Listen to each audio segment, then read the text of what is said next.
Hello दोस्तों, कैसे आप सब? मैं मोहित सिंह मार्क करियर से नीट की नई नोटिफिकेशन वीडियो के साथ। आज हम बात करेंगे यूपी के रजिस्ट्रेशन के शेड्यूल के बारे में। गवर्नमेंट ने शेड्यूल रिलीज कर दी है। 5 नवंबर से शाम 4 बजे से इनका रजिस्ट्रेशन स्टार्ट होगा। रजिस्ट्रेशन की लास्ट डेट है 10 नवंबर। आज हम बात करेंगे यूपी के रजिस्ट्रेशन में क्या चेंजेस हुए हैं 2019 से, क्या नए नए स्टेप है कि काउंसलिंग एज इट इज है 2019 के हिसाब से। और इसमें आगे बात करेंगे फीस का, जो सबसे बड़ा टॉपिक है। एक रिपोर्ट, एक पत्रिका ने रिलीज की थी, ट्यूशन फी बढ़ गई है यूपी के सारे प्राइवेट कॉलेजेस के। उस बारे में भी आज हम इस वीडियो में विस्तार से बात करेंगे। तो शुरू करते हैं वीडियो यूपी के रजिस्ट्रेशन प्रोसेस के साथ। यूपी के रजिस्ट्रेशन प्रोसेस का डेट है 5 नवंबर इवनिंग 4 o'clock। 4 बजे सेशन ओपन होगा। आपको रजिस्ट्रेशन खुलते ही आपको रजिस्ट्रेशन करने हैं। रजिस्ट्रेशन करने के बाद काउंसलिंग और वेरिफिकेशन ऑफलाइन मोड है यूपी की। तो सबसे पहले आपको यूपी के डीजीएमई की वेबसाइट पर जाकर नोडल सेंटर को डाउनलोड कर लेना है। कोई भी नोडल सेंटर जो आपके घर के नियर बाई में है, एनी नियरेस्ट नोडल सेंटर का आपको डाउनलोड कर लेना है, उनके एड्रेस को ले लेना है।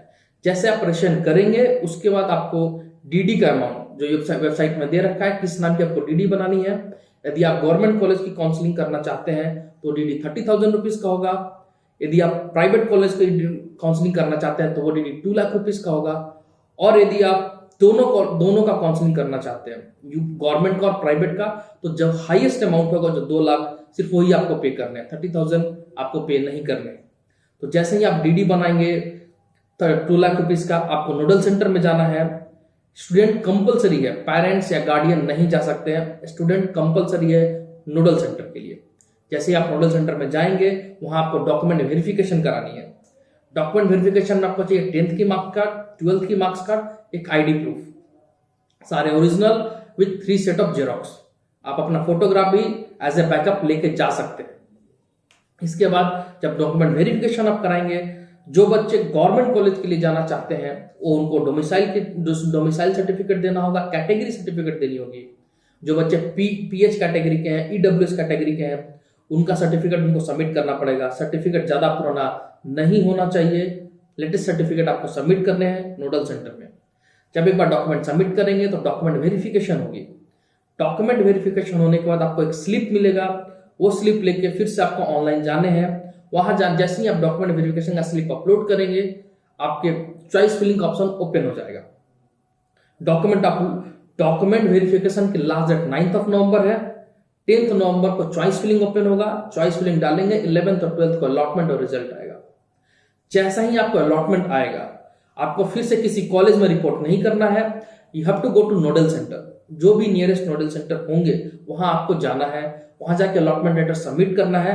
अलॉटमेंट सबमिट करने के बाद नोडल सेंटर से आपको एक स्लिप मिलेगा जिसमें एक लमसम अमाउंट हो सकता है 5 लाख का हो, 8 लाख का हो, या ट्यूशन फी हो पूरे फर्स्ट ईयर का, वो आपको सबमिट करने हैं। तब जाके आपका सीट का कंफर्मेशन हो। इसके अलावा जो सबसे बड़ी बात है, जो सब लोग पूछ रहे हैं, क्योंकि 5 नवंबर को ऑल इंडिया कोटा का रिजल्ट आना है। यदि आपको ऑल इंडिया कोटा में सीट मिल गई और यदि हम यूपी के फर्स्ट काउंसलिंग में बैठ गए, तो हम जो 2 लाख रुपए का सिक्योरिटी डिपॉजिट सबमिट करेंगे तो वो हमारा डिडक्शन होगा या नहीं होगा। तो हम आपको क्लियर कर दें, यूपी की फर्स्ट राउंड की काउंसलिंग फ्री एग्जिट नहीं है। यदि आपको ऑल इंडिया कोटा में ऑलरेडी सीट अलॉट हो चुका है और आप यूपी की काउंसलिंग में बैठे हैं, यूपी की काउंसलिंग का आपने फॉर्म भर रखा है, चॉइस फिलिंग से पहले आपने डीडी बना लिया, चॉइस फिलिंग में गए, चॉइस फिलिंग करने से 2 दिन पहले यदि आप नोडल सेंटर में जाकर प्रूफ दिखा दें कि आपको एक allotment already all India quota में हो चुकी है, तो 10% डिडक्शन के साथ वो डीडी आपको रिफंड हो जाएगी। इसके अलावा यदि आप चॉइस फिलिंग के बाद जाते हैं फर्स्ट राउंड में सीट अलॉटमेंट होने के बाद जाते हैं, तो वहां पे आपको 50% का डिडक्शन है।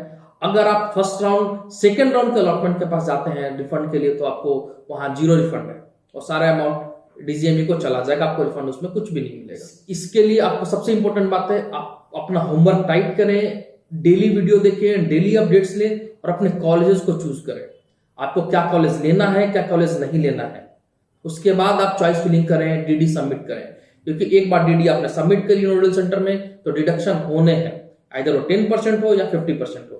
चॉइस फिलिंग के बाद अब हम बात करते हैं ट्यूशन फी की, कि यूपी के ट्यूशन फी बढ़ेंगे नहीं बढ़ेंगे, सेम होंगे, कितना % का इंक्रीमेंट होगा, क्या बॉन्ड होगा, इस बारे में अभी हम विश्लेषण करेंगे।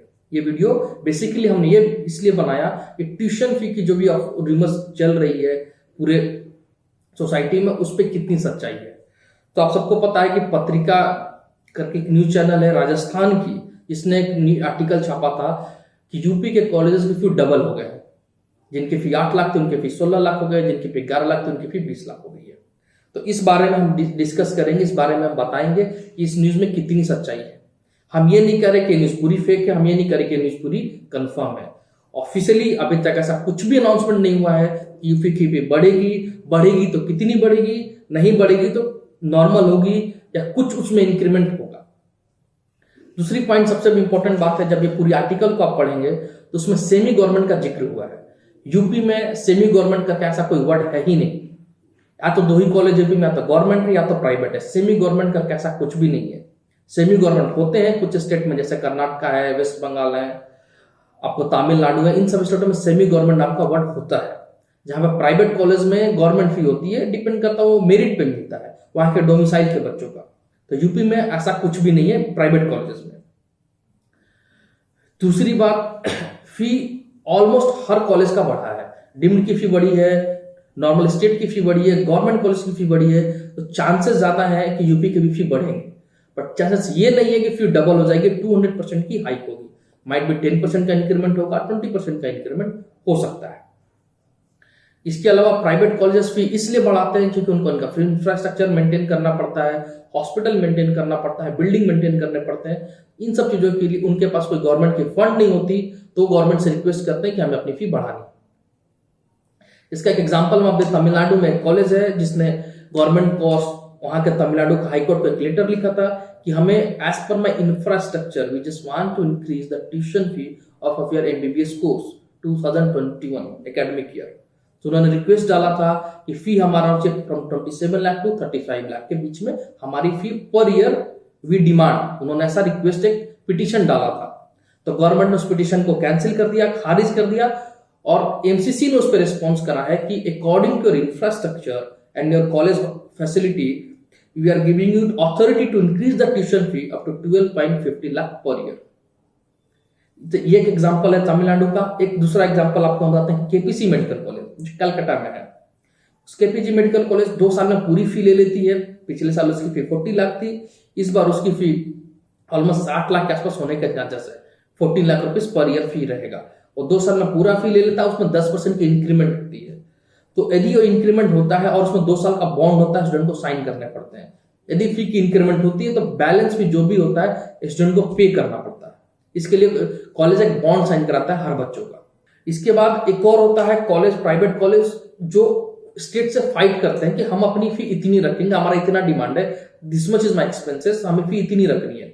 वो क्या करते हैं, कोर्ट में केस लड़ते हैं। उस सिनेरियो में क्या होता है कि कॉलेज एक बॉन्ड साइन कराता है हर एक बच्चों से कि यदि हमारी फी बढ़ गई, यदि आप फर्स्ट ईयर में हो या सेकेंड ईयर में हो या थर्ड ईयर में हो, यदि हमारी फी बढ़ गई तो फर्स्ट ईयर से थर्ड ईयर के बीच में जो भी फी पेमेंट बैलेंस अमाउंट होगा वो आपको पे करना पड़ेगा। ये बॉन्ड हर एक बच्चे को साइन करना पड़ता है प्राइवेट कॉलेजेस में, जो कॉलेज फी के लिए फाइट करता है स्टेट गवर्नमेंट से या हाई कोर्ट पे जिनकी पिटीशन होती है। ये से यूपी के अपडेट। तो यूपी के अपडेट के लिए जैसे ही गवर्नमेंट रिलीज करेगी फी की डिटेल, यूपी के कॉलेज की फी क्या होगी, हम एक नई वीडियो आपको बनाएंगे, अपडेट देते रहेंगे। आप हमसे जुड़े रहें। कोई भी फी के डिटेल, काउंसलिंग की डिटेल चाहिए तो हमारे एक्सपर्ट से बात करें, नंबर आपके सामने दे रखा है। फेसबुक में हमसे ज्वाइन करें, इंस्टाग्राम हमारा फॉलो करें, टेलीग्राम से हमसे ज्वाइन करें, व्हाट्सअप करें। और अब समय आ गया अपडेट का, स्टेट के काउंसलिंग का अपडेट का। किस स्टेट का काउंसलिंग ओपन हो चुका है, किन का क्लोज हो चुका है, किन के डॉक्यूमेंट वेरिफिकेशन ऑफलाइन होने हैं, कहाँ आपको नीट के स्कोर अपलोड करने हैं, कहाँ का अब जो बार ऑलरेडी काउंसलिंग हो चुका, रजिस्ट्रेशन का ओपन हो चुका है, अब दोबारा नहीं होगा। सबसे पहले बात करते हैं जम्मू एंड कश्मीर की। जम्मू एंड कश्मीर एक क्लोज स्टेट है, इनका एक नोटिफिकेशन आया है, मेरिट लिस्ट उन्होंने जारी किया है। आप जम्मू एंड कश्मीर की ऑफिशियली वेबसाइट में जाएं, वहां से जाके अपने मेरिट लिस्ट को डाउनलोड कर ले। ये सिर्फ जम्मू एंड कश्मीर के बच्चों के लिए है, क्योंकि एक क्लोज स्टेट है, वहां पे कोई दूसरे स्टेट के बच्चे आके पार्टिसिपेट नहीं कर सकते, और ना ही जम्मू कश्मीर के बच्चे ऑल इंडिया कोटा में पार्टिसिपेट कर सकते। तो जाके डाउनलोड कर ले अपनी मेरिट लिस्ट डाउनलोड करने के बाद कॉलेज को चूज करके अपनी चॉइस फिलिंग कर ले। दूसरी कॉलेज बात करते हैं हिमाचल प्रदेश की। हिमाचल प्रदेश में एक ही कॉलेज है MMU सोलन, जिसकी फी है 15,97,000 पर ईयर, जहां 10% का पर ईयर इंक्रीमेंट है और यहाँ 2 साल का बैंक गारंटी है। जब second, third and fourth year का जो फी होती है उसके आपको बैंक गारंटी देना पड़ता है कॉलेज को। इसकी रजिस्ट्रेशन की डेट 4 नवंबर है, लास्ट डेट है 10 नवंबर। इसके बाद है कर्नाटका को ऑलरेडी हमने एक वीडियो बनाया था। कर्नाटका कैसा स्टेट है जहां पे हर बच्चे एलिजिबल होते हैं एडमिशन के लिए, चाहे उनका स्कोर 150 हो, चाहे उनका स्कोर 600 हो। यदि आप मेरिट सीट पे जाएंगे तो आपका स्कोर मिनिमम होना चाहिए 560, 570 प्लस, जिसकी ट्यूशन फी रहेगी 8,50,000 पर ईयर। अगर आपका स्कोर 150 है, 200 है, 450 है, तो आपको जाने पड़ेंगे मैनेजमेंट कोटा पे, जहां पे आपका बजट बढ़ जाएगा 1 करोड़ 1.5 करोड़ तक का। इसके लिए आप किसी से बात कर सकते हैं, हमारे एक्सपर्ट की सलाह ले सकते हैं, आप कॉलेज से डायरेक्ट बात कर सकते हैं कि हमें मैनेजमेंट फील्ड में कैसे एडमिशन मिलेगा। इसके बाद हम बात करते हैं बिहार का। बिहार के रजिस्ट्रेशन ओपन हुए नहीं है, नोटिफिकेशन आया नहीं है, पर हम जल्द इसकी नोटिफिकेशन आने वाली है। इसके बाद है हरियाणा एक अच्छा स्टेट है जहां पे 2 प्राइवेट कॉलेज हैं, एक NC मेडिकल कॉलेज और एक आदेश मेडिकल कॉलेज, जिसकी फी 10 लाख रुपए पर ईयर है, लेकिन इनका स्कोर हाई जाता है, आप यहां ट्राई कर सकते हैं। इसके बाद है राजस्थान, जिसकी लास्ट डेट है, जिसका काउंसलिंग लास्ट डेट है 6 नवंबर। इसके बाद है राजस्थान 2 राउंड का अप्लाई होगा, जो दूसरे स्टेट के बच्चे हैं वो सेकेंड राउंड में जाके अप्लाई कर सकते हैं, चॉइस फिलिंग सेकेंड राउंड में जाके कर सकते हैं। एमपी में ऑलरेडी रजिस्ट्रेशन चल रहा है, अदर स्टेट के बच्चे रजिस्ट्रेशन कर सकते हैं, चॉइस फिलिंग नहीं कर सकते। इसके बाद है छत्तीसगढ़ में भी 2 प्राइवेट कॉलेज है जिनकी फीस सबसे कम थी 2019 में। ये कॉलेज है Raipur institute of medical science, दूसरा कॉलेज है Shri Shankaracharya institute of medical science. इनकी फी 6 लाख रुपए है, 40 लाख का पूरा फी बनता है। इस बार इनके फी बढ़ने का कोई चांस नहीं है, बट छत्तीसगढ़ में सिक्योरिटी डिपॉजिट है जो है 1 लाख रुपए। इसके बाद है गुजरात एक क्लोज स्टेट है जिसकी 9 नवंबर लास्ट डेट है रजिस्ट्रेशन की।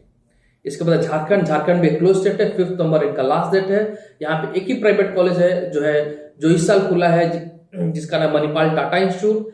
ये डिम्ड कॉलेज है जिसकी काउंसलिंग MCC के थ्रू होगी। इसके बाद ओडिशा भी एक क्लोज स्टेट है, यहाँ पे 2 डिम्ड कॉलेज है, एक है सम्स, एक है कलिंगा, जिनकी काउंसलिंग MCC के थ्रू होगी। इसके अलावा 2 प्राइवेट कॉलेजेस हैं जिनमें एडमिशन के लिए आपको उड़ीसा का डोमिसाइल चाहिए।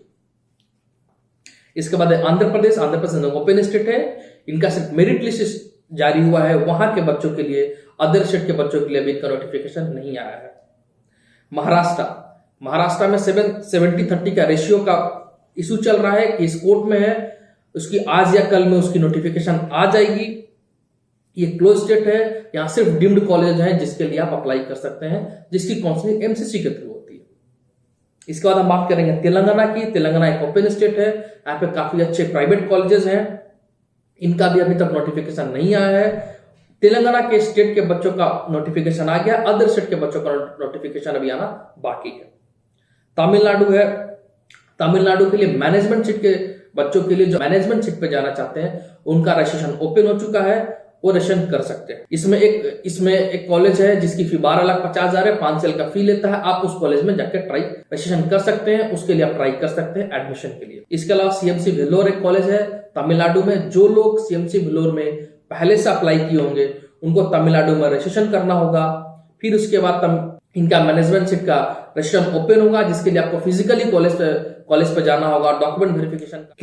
केरला के लिए एक बैड न्यूज है, केरला की रजिस्ट्रेशन दोबारा ओपन नहीं होगी। जो लोग पहले रजिस्ट्रेशन नहीं किए थे उनके लिए अब चांस नहीं है रजिस्ट्रेशन करने का, और जो लोग ऑलरेडी रजिस्ट्रेशन कर लिए थे उनके पास ऑप्शन था कि वो जाकर अपने नीट के स्कोर को अपलोड करें। यहाँ भी फी बढ़ने के चांसेस हैं, तो कॉलेज को थोड़ा क्लोज वॉच में रखें। इसके बाद असम की बात करते हैं। असम का रजिस्ट्रेशन ओपन हो चुका है, 5 नवंबर ओपनिंग डेट और 10 नवंबर से लास्ट डेट है। इसके बाद त्रिपुरा में एक ही प्राइवेट कॉलेज है जिसका अभी तक अनाउंसमेंट आया नहीं। इसके बाद हॉस्टल का प्रिपरेशन कर ले। हॉस्टल यूपी में 3 लाख के आसपास है रहना खाना लेके, और जगह 1 से 1.5 लाख का हॉस्टल होता है। सो जो बच्चे जिनका स्कोर कम है, 150 है, 200 है, 350 है, 400 है, वो बच्चे 5 से 6 स्टेट का एक डाटा रेडी कर लें, उस 5 से 6 स्टेट की रजिस्ट्रेशन करा लें।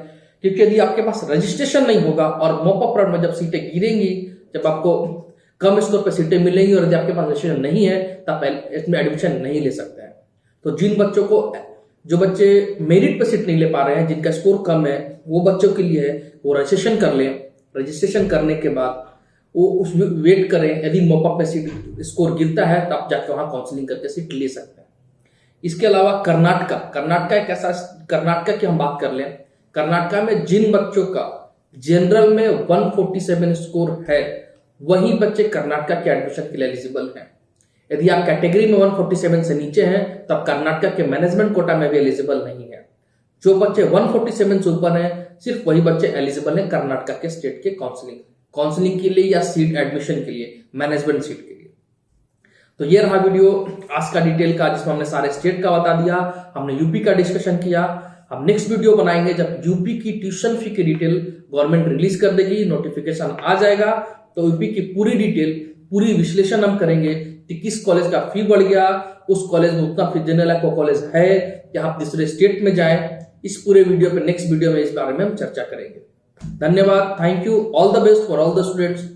जो लोग रजिस्ट्रेशन करना चाहते हैं यूपी की काउंसलिंग में जाकर रजिस्ट्रेशन करें, रजिस्ट्रेशन करके क्लोज यूपी के कॉलेजेस के लिए क्लोज वॉच रखें, देखें फी किस में कितनी होती है, फिर उस कॉलेज का चॉइस फिलिंग करें। Thank you.